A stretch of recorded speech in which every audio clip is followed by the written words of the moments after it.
Have you ever been laughed at for dreaming too big? For holding onto something others thought was impossible? Let me tell you about a boy who turned scraps into hope and hope into a destiny. In a small village, tucked between fields of dust and broken roads, lived a boy named Arif. He was only 14, but his eyes held a brightness that made him different from other kids his age. While most children rushed to the playground after school, Arif rushed to the village junkyard. Why? Because where others saw garbage, Arif saw possibility. He would dig through piles of broken radios, rusted fans, cracked bicycle chains, and discarded wires. His friends mocked him. Look at Arif, the garbage boy. Are you building a palace out of trash? Arif never replied. He simply tied the parts into a cloth bag and hurried home. His small mud house had one room, shared with his widowed mother who worked endlessly sewing clothes for villagers. She often said when she saw him spread wires and metal on the floor, "Arif, this won't fit us. Why don't you focus on school like the others?" But Arif had a dream. He wanted to become an engineer.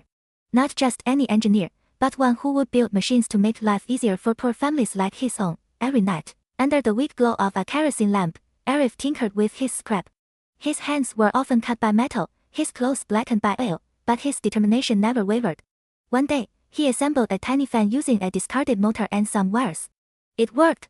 The fan whirred weakly, but in that moment, his heart roared with victory. He proudly showed it to his schoolteacher the next day. But instead of encouragement, the teacher laughed. Playing with trash won't get you anywhere. Focus on math, not junk. The words stung, but Arif didn't stop. For months, he kept building small things, broken things, sometimes things that never worked. But each failure taught him something new. Then came the day when the village faced a real crisis. The water pump broke down. Families struggled to fetch water from distant wells. The mechanic from the nearby town demanded money the villagers couldn't afford.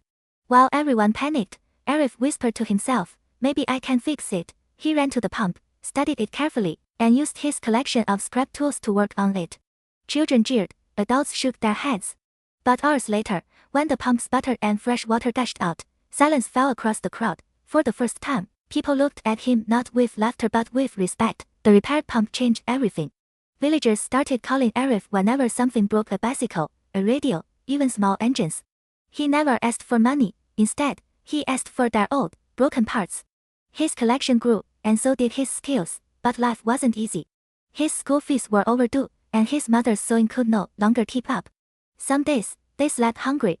Arif thought of giving up many times. One stormy evening, as rain leaked through their roof, Arif looked at his mother and said, "Maybe I should stop this." Maybe everyone was right. His mother, exhausted but strong, touched his shoulder. "No, Arif. If your heart believes in it, never stop.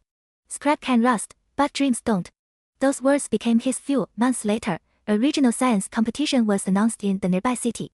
Students from private schools, with polished uniforms and expensive equipment, were expected to dominate. Arif wanted to participate.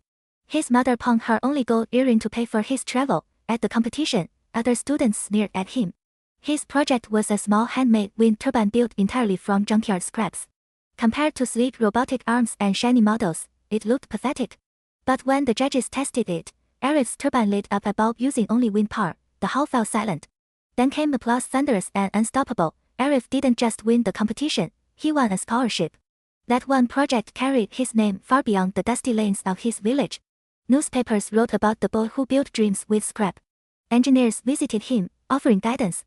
His mother wept not from struggle this time, but from pride. Years later, Arif became an engineer who designed low-cost machines to help farmers and villagers.